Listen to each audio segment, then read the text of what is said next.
আমরা দেখতে পেয়েছি সে আমেনাকে আমার কাছ থেকে ছিনিয়ে নিয়ে সেই মেয়েটিকে হত্যা করা হয়েছে। অষ্টম শ্রেণীর ছাত্রী, সে হচ্ছে শারমিন বিনতি, তাকে তার বাড়ির সামনে কুপিয়ে হত্যা করে যাওয়া হয়েছে। আমরা কোন জাহিলিয়াতে আছি? নব্য জাহিলিয়াতে আমরা অবস্থান করছি। এখানে কোনো সরকার আছে বলে মনে হয় না। সাম্প্রতিক সময়ে রামপুরা, নরসিংদী সহ নির্বাচন পরবর্তী দেশের বিভিন্ন স্থানে নারী ও শিশুদের উপর পাশবিক নির্যাতন করে হত্যার প্রতিবাদে ও অপরাধীদের দৃষ্টান্তমূলক শাস্তি নিশ্চিতের দাবিতে বাংলাদেশ জামাতে ইসলামী মহিলা বিভাগের উদ্যোগে আয়োজিত আজকের মানববন্ধন কর্মসূচিতে উপস্থিত সম্মানিত আয়োজকবৃন্দ, সম্মানিত সুধী অংশগ্রহণকারী বোনেরা এবং উপস্থিত সম্মানিত সাংবাদিক ভাই ও বোনেরা, আসসালামু আলাইকুম ও রাহমাতুল্লাহ। প্রথমেই বক্তব্য নিয়ে আসছেন মুহতারামা অ্যাডভোকেট সাবিকুন নাহার মুন্নি, আইন, মানবাধিকার ও মানব সম্পদ উন্নয়ন বিভাগীয় সম্পাদিকা, বাংলাদেশ জামায়াতে ইসলামী। আমি মুন্নি আপাকে বক্তব্য রাখার জন্য বিনীত অনুরোধ করছি।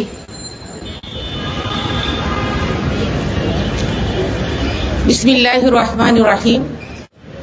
উপস্থিত প্রিয় সাংবাদিক ভাই বোনেরা, আসসালামু আলাইকুম ওয়া রাহমাতুল্লাহ।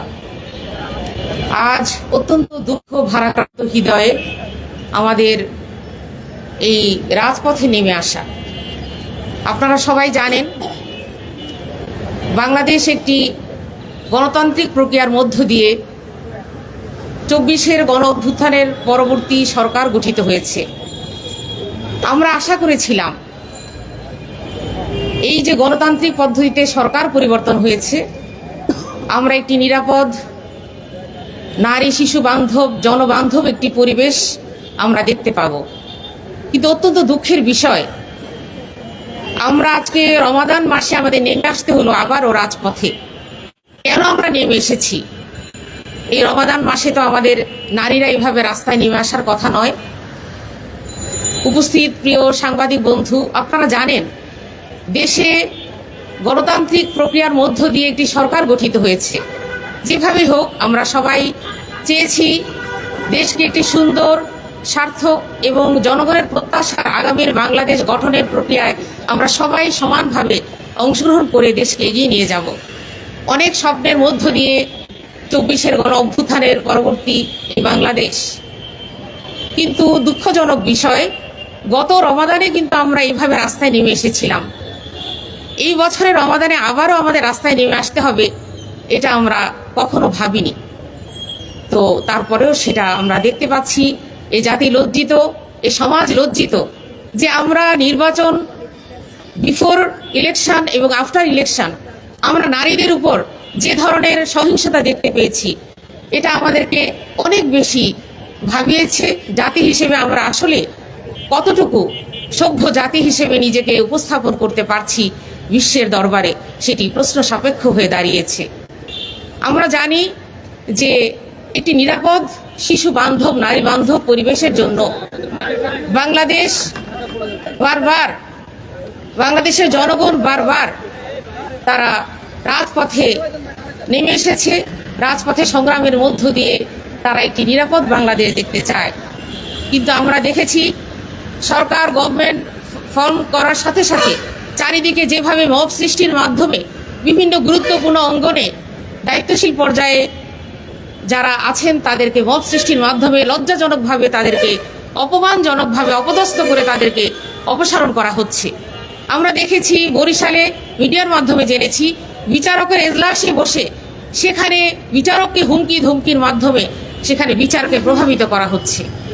আমরা অত্যন্ত দুঃখজনক, দুঃখ ভারাক্রান্ত হৃদয়ে বলতে হচ্ছে, আমাদের শিশুরা আজকে এই সমাজে নিরাপদ নয়। আমাদের শিশুদের জন্য এই সমাজ আজকে বড় বেশি একটা আতঙ্কজনক, একটি জঙ্গলে যে পশুত্বের কবলে মানুষ পড়ে, যে ভীতিজনক একটা অবস্থা, এই মানব সভ্যতার, মানব সমাজ আজকে সেরকম একটি ভীতিপূর্ণ সমাজে পরিণত হয়েছে। আমরা রামপুরার ঘটনায় দেখতে পেলাম আমাদের শিশু তাহিয়া, এবং আমরা নরসিংদীর ঘটনা জানি সেখানে কিভাবে সেই আমেনাকে তার বাবার কাছ থেকে দলবদ্ধ ধর্ষণ করার পর তার বাবার কাছ থেকে ছিনিয়ে অপহরণ করে কতটা একটা সমাজে পশুত্ব কোন পর্যায়ে চলে গেলে আইনকে বৃদ্ধাঙ্গুলি দেখিয়ে সেখানে বাবার কাছ থেকে সন্তানকে ছিনিয়ে নিয়ে তাকে একদিন পর হত্যা করা হয়েছে এবং সেখানে সর্ষে ক্ষেতের মধ্যে ফেলে রাখা হয়েছে। সেই শিশু আমরা জানি যে 6 বছরের তাহিয়াকে সেম পাশবিক নির্যাতন করে সেফটি ট্যাঙ্কির মধ্যে ফেলে রাখা হয়েছে। এবং আমরা দেখেছি এমন ভাবে যখন জনগণ বিক্ষোভ করছে তখন প্রশাসন কি বলছিল, প্রশাসন বারবার পরিবারকে বলছে যে এটা একটা দুর্ঘটনা, এটা মাইনা নেন। প্রিয় সাংবাদিক ভাইয়েরা, এটা কি কোনো সভ্য সমাজের কথা, কোনো প্রশাসন, কোনো সরকার যন্ত্রের কথা? ল এনফোর্সমেন্ট সোসাইটি এবং যে সেক্টর রয়েছে তাদের দায়িত্বটা কি? জনগণের নিরাপত্তা দেয়া। আমরা জানি আমাদের কনস্টিটিউশনাল রাইট হচ্ছে নিরাপত্তার অধিকার। প্রত্যেক মানুষের, অল সিটিজেন্স আর ইকুয়াল বিফোর ল। প্রত্যেক সিটিজেন এখানে এই নিরাপত্তার অধিকার সমানভাবে তারা পাওয়ার অধিকার রাখে। কিন্তু আমরা দেখেছি আমাদের সন্তানেরা, শিশু সন্তানেরা আজকে শুধু নারীকে ছাপিয়ে গেছে। নারী নির্যাতনের কথা বলবো কি এখন? মায়েরা শিশু নির্যাতনের কথা বলে আমরা শেষ করতে পারছি না। আমরা দেখেছি যে শিশু একটা ক্লাস রায়ের বাজারে যে ঘটনাটা ঘটেছে, ক্লাস 7-এর একটা মেয়ে, 8ম শ্রেণীর ছাত্রী, সে হচ্ছে শারমিন বিনতি, তাকে তার বাড়ির সামনে কুপিয়ে হত্যা করে যাওয়া হয়েছে। আমরা কোন জাহিলিয়াতে আছি? নব্য জাহিলিয়াতে আমরা অবস্থান করছি। এখানে কোনো সরকার আছে বলে মনে হয় না, এখানে কোনো প্রশাসন আছে বলে মনে হয় না। আমরা এই অবস্থার পরিবর্তন চাই। এই যে একটা বর্বরতার সমাজ, নির্লজ্জ একটা সমাজে পরিণত হয়েছে, আমাদের তথাকথিত জনপ্রতিনিধি যারা আছেন তারা তাদেরকে, সেই আসামিদেরকে প্রোটেকশন দিচ্ছে এবং হুমকি ধুমকি দিচ্ছে। আমরা দেখতে পেয়েছি সে আমেনাকে যখন সালিশের মাধ্যমে এটা সুরাহা করার কথা বলা হয়েছে, তারা যখন অনড় ছিল বিচারের দাবিতে, তখন তাদেরকে এলাকা ছাড়ার জন্য তাদেরকে প্রেশার ক্রিয়েট করা হয়েছে। এবং শেষ পর্যন্ত সেই মেয়েটিকে নিয়ে বাবা যখন একটি নিরাপদ আবাসস্থলে নিয়ে যেতে যাচ্ছিল, পথিমধ্যে তাকে কি করা হয়েছে, কিডন্যাপ করে বাবার কাছ থেকে ছিনিয়ে নিয়ে সেই মেয়েটিকে হত্যা করা হয়েছে। প্রিয় বোনেরা, আমরা কি কোনো সভ্য সমাজে অবস্থান করছি বলে মনে হয়? আমাদের দেশে কি কোনো সরকার আছে বলে মনে হয়? আমরা কি কোনো প্রশাসনিক ব্যবস্থাপনার মধ্যে আছি বলে মনে হয়? এখানে কি কোনো সুশাসন, কোনো আইনের শাসন, নিরাপদ আবাসন কি এখানে আছে? এটি আজকে জাতি, দেশ ও জাতির কাছে প্রশ্ন। আমরা এখানে প্রশ্ন রাখতে চাই। এভাবে দিনের পর দিন যারা আসামি আছে তাদেরকে আইনের এই ছত্রছায়ার মধ্য দিয়ে তাদেরকে বিভিন্নভাবে জামিন করে ছাড়িয়ে নিয়ে আসা হয়। আমরা আসিয়ার হত্যাকাণ্ডের পরে আমরা প্রতিবাদ করেছিলাম। আমরা জেনেছি যে রায় হয়েছে, কিন্তু রায়ের সেই প্রয়োগ হয়েছে কিনা, ইমপ্লিমেন্টেশন হয়েছে কিনা, সেটা কিন্তু জাতি এখনো জানতে পারেনি। আমরা চাচ্ছি যে, আমরা পত্রিকার মাধ্যমে জেনেছি যে আমেনার হত্যার আসামিরা গ্রেফতার হয়েছে। আমরা চাই তারা যেন কোনো আইনের ফাঁক ফোকর অথবা কোনো রাজনৈতিক চাপের মধ্যে তারা যেন নথি স্বীকার না করে, তারা যেন আইন সত্যিকার ভাবে পেতে পারে, আইনের অধিকার, আইনের যে সুশাসন পাওয়ার যে অধিকার, এই হত্যাকারীদের যেন দৃষ্টান্তমূলক শাস্তি দেওয়া হয়। আমরা আশা করব আমাদের সরকার, প্রশাসন যন্ত্র যারা আছেন তারা সত্যিকার ভাবে বিচারের কাঠগড়ায় তাদেরকে নিয়ে আসবেন এবং প্রকাশ্য জনসমক্ষে তাদেরকে শাস্তি দিয়ে নিশ্চিত করবেন অপরাধীরা এই সমাজে আসলে সবারই শত্রু, কারোর জন্য এই অপরাধীরা কোন রকম নিরাপদ পরিবেশ সৃষ্টি করতে পারে না। এই জন্য আজকে আমাদের এই দাবি, আমাদের পক্ষ থেকে, বাংলাদেশ জামাত ইসলামী মহিলা বিভাগের পক্ষ থেকে মানববন্ধন, আমরা প্রতিবাদ কর্মসূচির মাধ্যমে আমরা জানাতে চাই এ ধরনের আরো কোনো ঘটনা যেন আরেকটি ঘটনা না ঘটে এবং এর জন্য অবশ্যই সরকারকে দায়ভার নিতে হবে। কারণ আমরা জানি আমাদের মাননীয় প্রধানমন্ত্রী, তারও একটি সন্তান রয়েছে, তাই না? এই দেশের প্রতিটি জনগণকে, প্রতিটি শিশুকে যদি আমার সন্তানের মতো নিরাপদ পরিবেশ না দিতে পারি, তাহলে আমি মনে করি নৈতিকভাবে প্রশ্ন থেকে যায় আমি এই পদের জন্য কতটা উপযুক্ত।